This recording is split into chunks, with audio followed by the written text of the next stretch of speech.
Hello students, in our last class we have discussed about the valence bond theory, and in this class I will discuss about the crystal field theory or CFT. तो कल जो class में हम लोग discuss किए about the valence bond theory, that is mainly the valence bond theory is mainly useful to predict the structure of the coordination compounds like tetrahedral structure, square planar structure, TBP structure, octahedron structures like that. But one important thing is that if we don't know the magnetism of the compound, we can't predict the structure of coordination compounds. And from that point of view, now we are in the crystal field theory, and that theory is very useful to predict the hybridization and structure of the coordination compounds. So first I will discuss about the postulates. What are the postulates of the crystal field theory? So the first postulate of the CFT, that is the metal and the ligand. The metal and the ligand, they will form an ionic bond.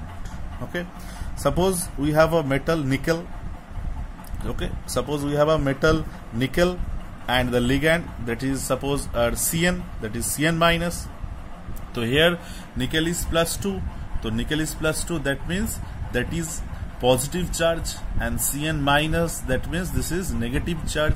So there is a electrostatic attraction. Okay, so there is a electrostatic attraction in between the central metal atom or ion in the coordination complex and the ligand.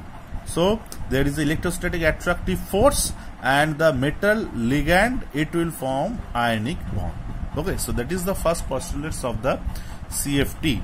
So in the coordination compound, we know that there is a coordinate bond in between the metal and the ligand. But for explaining the CFT, the first postulate is the metal ligand attraction should be electrostatic. Okay. Then in the second point, the ligands are treated as the point charges. Ligand को हम लोगों को क्या करना है? Ligand को treat करना है as point charge. Point charge मतलब, पॉइंट चार्जेस मतलब obviously ligands, they are maximally in negative charges and they are point charges. Okay, point charges ligands. Okay, in the third point, the 5d orbital, because we know that the in the d subcell there are 5 d orbitals like dxy, dyz, dzx, dx square minus y square, and dz square. So the 5 d orbitals in an isolated gaseous metal atom or ion, in the isolated, listen carefully, isolated gaseous metal atom or ion. तो ये जो अगर isolated gaseous metal atom और ion है मेरे पास, तो ये 5d orbitals का एनर्जी सेम होगा, और इसको हम लोग डीजेनरेट लेवल. तो डीजेनरेट का मतलब क्या है? जब सेम एनर्जी में कोई ऑर्बिटल्स रहेगा या कोई स्टेट रहेगा, तो उसको हम लोग डीजेनरेट लेवल या डीजेनरेट स्टेट बोलते हैं. तो the 5d orbital in an isolated gaseous metal atom और आयन. आइसोलेटेड मतलब सपोज उसके आसपास में कोई लिगेंड्स नहीं है. ओके, या अगर लिगेंड है भी तो there in the same distance में है. अगर ऐसा जब सिचुएशन होगा, तो ऐसा सिचुएशन को हम लोग आइसोलेटेड गैसियस मेटल एटम और आयन बोलते हैं. अगर ऐसा कोई सिचुएशन है, तो उस सिचुएशन में जो डी सबसेल है, मेटल एटम और आयन का जो डी सबसेल है, उसके अंदर जो 5d ऑर्बिटल है, उसका एनर्जी सेम रहेगा. तो इसको हम लोग डीजेनरेट लेवल बोलते हैं. And they are also known as the spherically symmetric field. Okay, they are also known as spherically symmetric because there is no asymmetry. So these are symmetric, spherically symmetric field. Next, in presence of ligand, जब ligands आ गया, आसपास में जब interact करने के लिए ligand आ गया, बीच में मेटल एटम और आयन है, उसके आसपास में जब लिगेंड आ गया, मतलब जब लिगेंड का इन्फ्लुएंस को हम लोग देखेंगे, so the in presence of ligand the spherically जो सिमेट्रिक जो फील्ड था, now it would become asymmetrical. ठीक है, तो in presence of the ligand, जब लिगेंड्स उस मेटल एटम और आयन के आसपास में आ गया, जब इंटरैक्ट करने लगा, जब उसके इन्फ्लुएंस हम लोग देखेंगे, तब क्या होगा, द स्फेरिकली जो सिमेट्रिक जो फील्ड था, जहां पर 5d ऑर्बिटल का एनर्जी एकदम सेम था, that would becomes asymmetrical. And for that reason the degeneracy of d orbital is lifted। मतलब degeneracy of d orbital, मतलब ये जो d orbitals जो था, जिसका सेम एनर्जी था, उस सेम एनर्जी वाला जो d orbitals है, उसका एनर्जी थोड़ा लिफ्ट होगा, मतलब थोड़ा ऊपर में आएगा। तो एनर्जी अगर हाई है तो इसका मतलब क्या है, that would become unstable, because energy जितना लो होगा that the system would be more stable. तो एनर्जी लिफ्टेड होगा, एनर्जी इंक्रीज होगा, दैट मीन्स क्या हुआ, वो थोड़ा अनस्टेबल होगा। ठीक, तो और एक बार सुन लो, number 3 and number 4 point, that is very very important.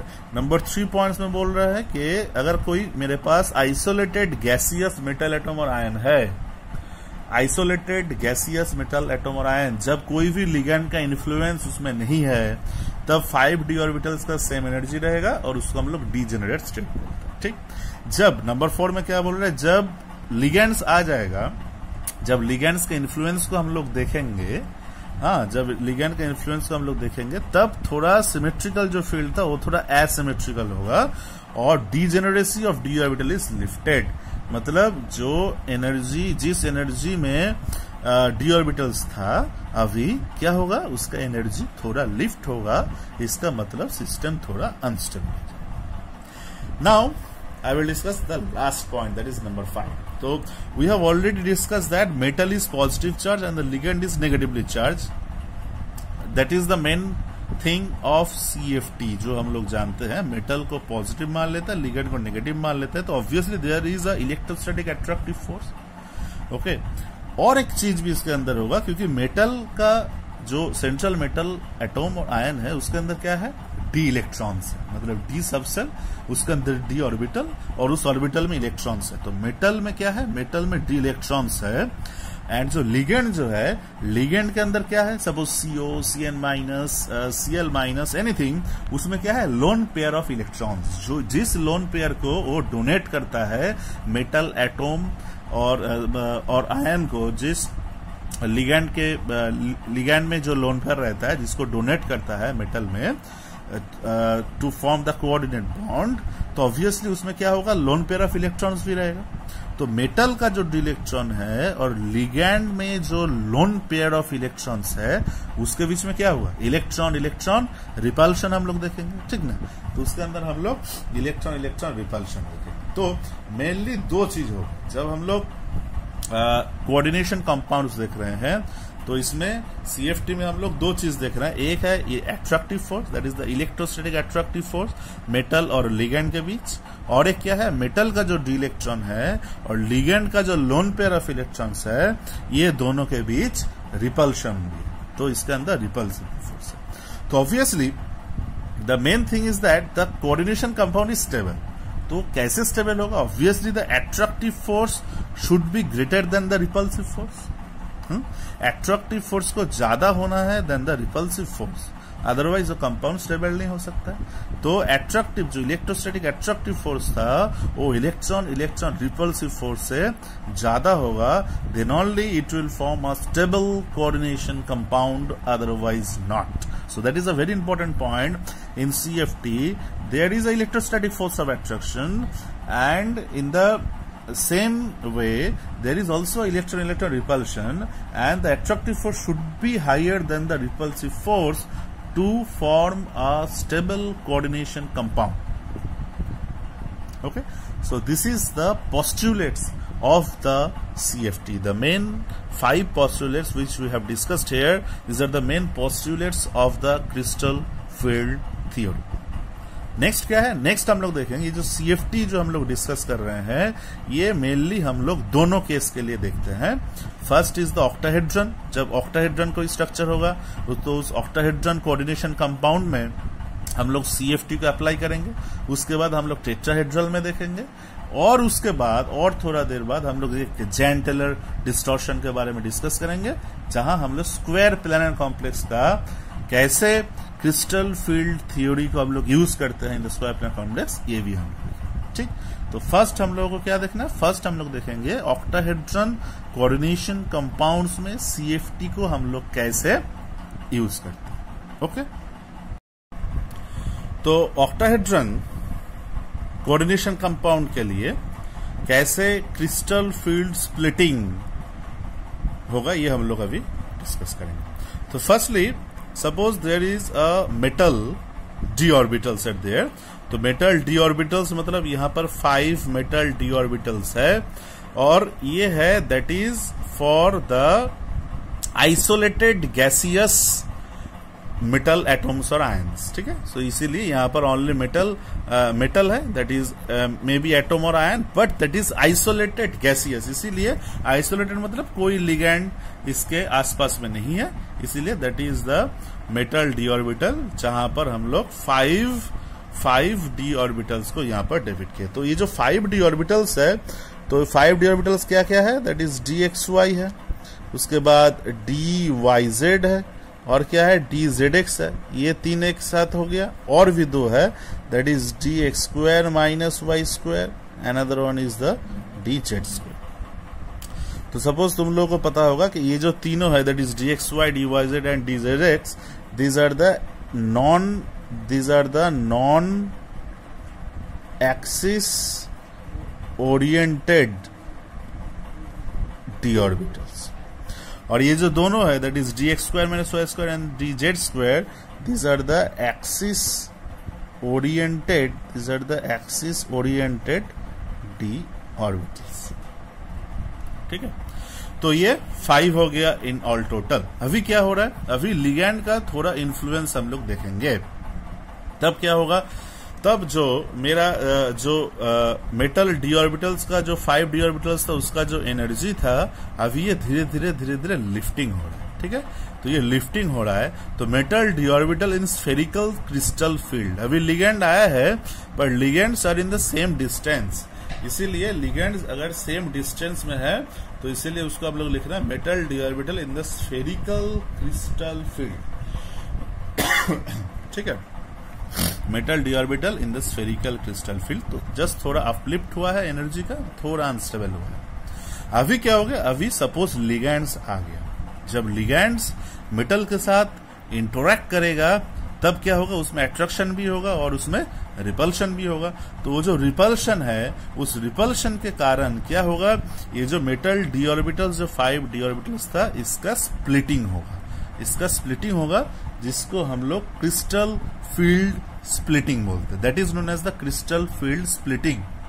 और ये स्प्लिट करने के बाद क्या होगा, यहाँ पर नीचे में 3 ऑर्बिटल्स आ गया, और जस्ट इसके ऊपर में क्या हो गया, दोनों ऑर्बिटल चला गया। ठीक है, नीचे में मतलब एनर्जेटिकली स्टेबल हो गया 3 ऑर्बिटल, और एनर्जेटिकली अनस्टेबल हो गया 2 ऑर्बिटल। कब ये हुआ, जब 6 लिगैंड मेटल के साथ इंटरैक्ट करने लगा और ये एक ऑक्टाहेड्रन स्ट्रक्चर फॉर्म किया। ठीक है, तब हम लोग देखेंगे कि हाँ, इसका ये 3 ऑर्बिटल्स जो था, ये एनर्जेटिकली लोअर्ड हो गया, और ये 2 ऑर्बिटल्स जो है, ये एनर्जेटिकली अप। अभी ऐसे क्यों हो रहा, 5 ऑर्बिटल मेरे पास था, उसमें से 3 ऑर्बिटल का एनर्जी डाउन हो गया और 2 ऑर्बिटल का एनर्जी अप। ऐसा क्यों?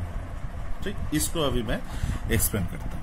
सो that is our octahedron field. हम लोग क्या जानते हैं, ऑक्टाहेड्रन फील्ड में एक्चुअली क्या होता है, ऑक्टाहेड्रन फील्ड में ये जो लिगैंड्स है, ligands are coming to interact with the metal through axis.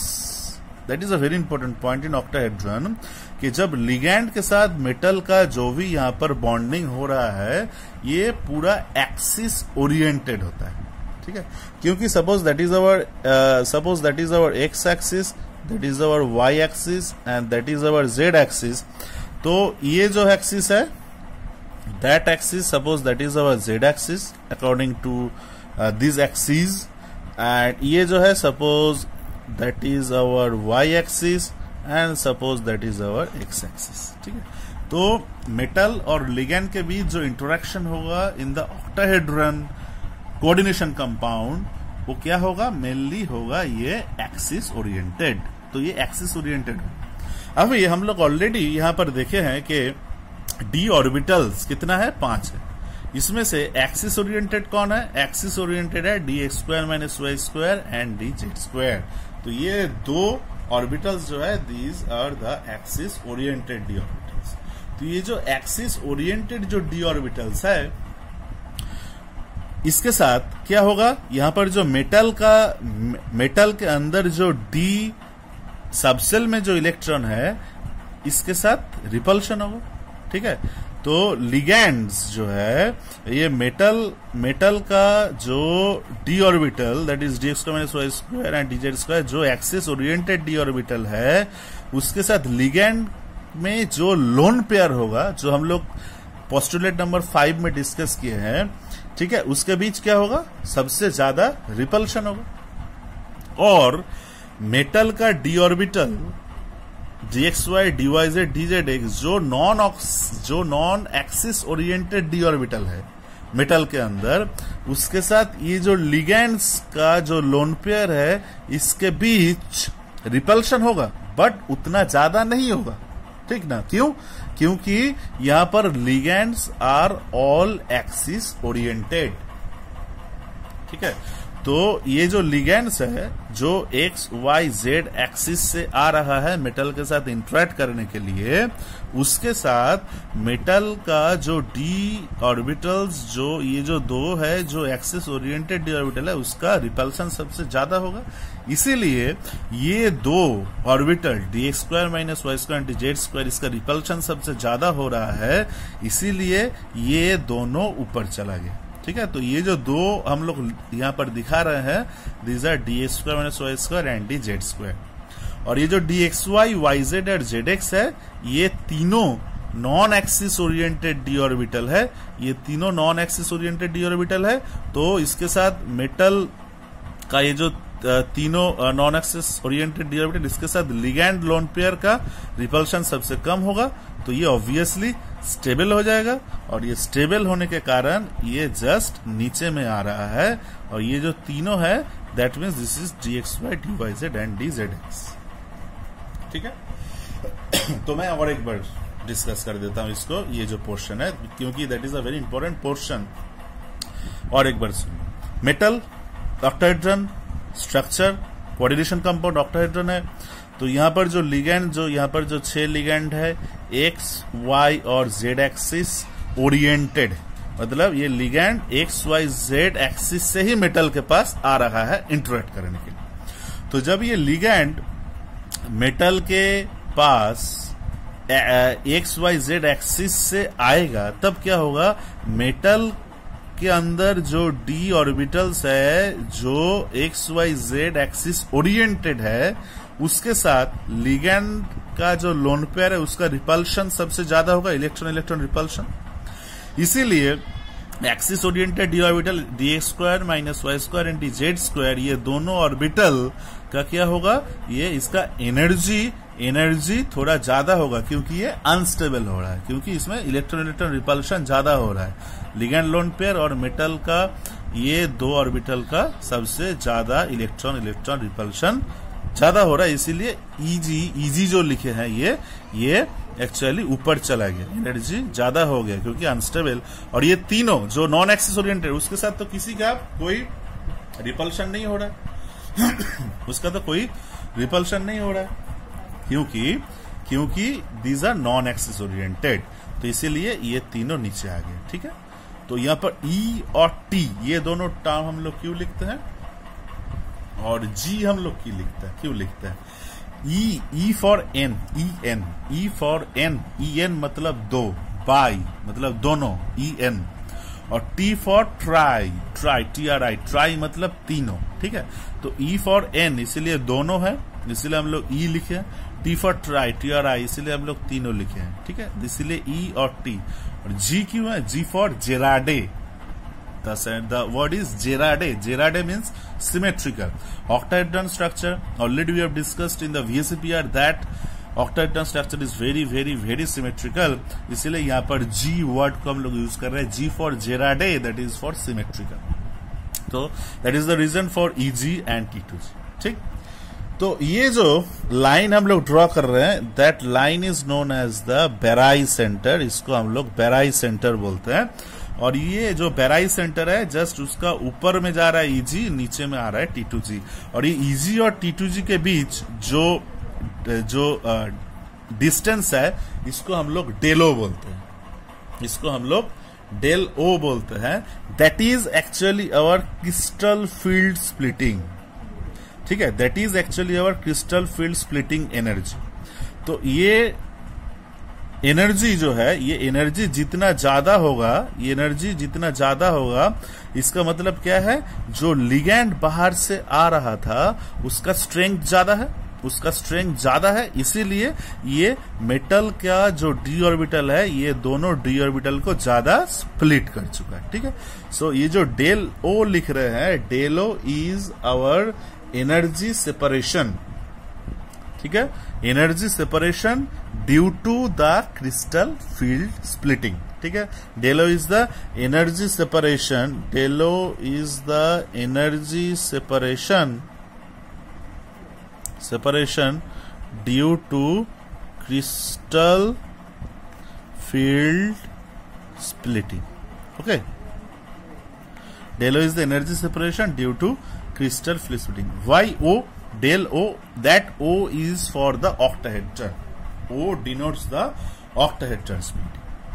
Okay, so del O, that is the energy separation due to the crystal field splitting. अभी ये जो EG है और यहाँ पर जो T2G है, और ये EG से बेराई सेंटर, EG से बेराई सेंटर, इसके बीच डिस्टेंस क्या है, that is 3/5 del O, और बेराई सेंटर से जो T2G है, इसका डिस्टेंस क्या है, that is 2/5 del, that is 2/5 del. तो यहां पर और एक भी टर्म हम लोग यूज करते हैं, that is Delo, that is actually 10 DQ, that is another unit, that is 10 DQ। तो ये जो बेराई सेंटर से EG, बेराई सेंटर से EG जो है, इसके बीच जो डिस्टेंस है, दैट इज आवर 6 DQ, और बेराई सेंटर से T2G के बीच जो डिस्टेंस है, that is our 4 DQ। Obviously this one is plus and this one is minus. Minus क्यों, क्योंकि ये ज्यादा स्टेबिलाईज कर रहा है, इसीलिए हम लोग माइनस एनर्जी से इसको लिख सकते हैं। ऊपर में जो है, that is our +6 DQ, okay.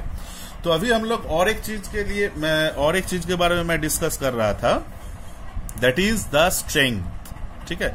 ये जो डेलो में लिख रहा हूं, that is the energy separation due to crystal field splitting.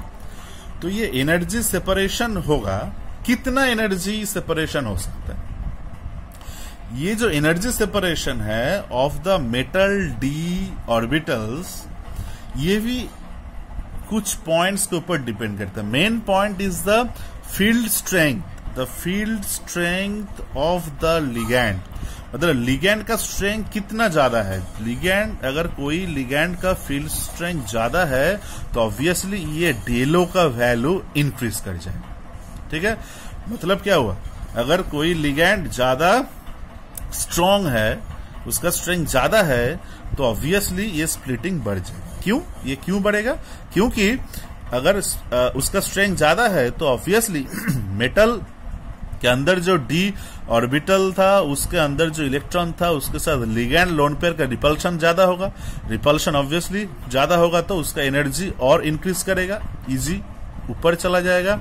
और ये जो T2G है, ऑब्वियसली ये ज्यादा और स्टेबिलाईज करेगा, क्योंकि this are non axis oriented, ठीक है। इसीलिए ये डेलो का वैल्यू इंक्रीज कर जाएगा, बट इसको हम लोग डेलो करके ही लिखेंगे, that is actually unit, okay. तो ये जो हम लोग लिख रहे हैं, that is the order of the field strength. तो ये order of field strength, that is actually experimental thing. तो एक्सपेरिमेंट करके हम लोग देखें, अगर मेरे पास CO या CN माइनस है, ये CO और CN माइनस, इसका क्या है, इसका फील्ड स्ट्रेंथ ज्यादा है, ये जो लिगेंड्स है COCN माइनस, इसका फील्ड स्ट्रेंथ ज्यादा है। फील्ड स्ट्रेंथ ज्यादा है मतलब इसका स्ट्रेंथ इतना ज्यादा है कि ये जो d ऑर्बिटल का जो स्प्लिटिंग हो रहा है इसको ये मैक्सिमाइज कर सकता है। सपोज Eg यहां पर, T2G यहां पर हो गया जब COCN माइनस हम लोग लेंगे। बट जब हम लोग I माइनस और Br माइनस लेंगे, इसका फील्ड स्ट्रेंथ बहुत कम है, मतलब इस लिगेंड का उतना जोर नहीं है, उतना स्ट्रेंथ नहीं है। तो ये d जो ऑर्बिटल जो था, 5d ऑर्बिटल जो था, इसको उतना सेपरेट नहीं कर सकता है। तो सपोज Eg क्लोज आ जाएगा, T2G भी थोड़ा क्लोज होगा, तो इसका डेलो जो होगा, इस डेलो का एनर्जी लो होगा। तो मैं यहां पर लिख सकता हूं, यहां पर जो I minus Br minus Cl minus F minus these ligands are weak field, these ligands are weak field ligands। और ये जो Cn माइनस CO है, these are the strong field ligands, these are known as the strong field ligands। COCN minus क्या है? these are the strong field ligands, क्योंकि ये d orbital का जो स्प्लिटिंग है इसको ज्यादा कर सकता है। और I Br minus Cl F minus these are the weak field ligands, क्योंकि ये डेलो को कम करता है। तो यहां पर मैं लिख सकता हूं द डेलो का जो वैल्यू होगा, मतलब जो एनर्जी सेपरेशन होगा, इसका वैल्यू ये कम करेगा। और स्ट्रॉन्ग फील्ड लिगेंड मतलब यहां पर डेलो का वैल्यू ज्यादा होगा, डेलो का वैल्यू ज्यादा होगा। ठीक है, तो मैं जस्ट यहां पर इसको दिखाता हूं। सपोज वीक फील्ड लिगेंड्स के लिए Eg यहां पर है, T2G है यहां पर, और स्ट्रॉन्ग फील्ड लिगेंड के लिए क्या होगा? Eg यहां पर होगा और T2G होगा यहां पर। ठीक है, तो यहां पर डेलो जो है, डेलो का क्या हो गया? डेलो लेस है, बट यहां पर डेलो का जो वैल्यू हो गया दैट इज हाई। और इसके कारण जब मेरे पास कोई वीक फील्ड लिगेंड्स आता है, अगर मेरे पास कोई वीक फील्ड लिगेंड्स है, then it will form the high spin complexes, और अगर strong field ligand है then it will form the low spin complexes। मतलब क्या हुआ? मतलब ये है, अगर मेरे पास कोई वीक फील्ड लिगेंड है, तो इसका ये जो मेटल d ऑर्बिटल का जो स्प्लिटिंग होगा ये बहुत कम होगा। तो ये जो T2G और Eg में जब हम लोग इलेक्ट्रॉन को रखेंगे, तब क्या होगा? सपोज मेरे पास D4 है, तो 1 electron, 2 electron, 3 electron, then it will goes to that level, that is our D4। तो T2G में 3 हो गया और Eg में 1 इलेक्ट्रॉन चला गया जब ये वीक फील्ड लिगेंड है। तो इसीलिए इसको हम लोग हाई स्पिन बोल सकते हैं। हाई स्पिन का मतलब maximum number of unpaired electron इसमें है, इसीलिए that is our high spin. और लो स्पिन हम लोग क्यों बोल रहे हैं? In case of the strong field ligand, suppose मैं D4 का ही दिखाता हूं, तो 1 2 3 जब अनदर इलेक्ट्रॉन जाएगा तो ये इतना ऊपर में नहीं जाएगा, क्योंकि T2G और Eg के बीच एनर्जी इज वेरी हाई।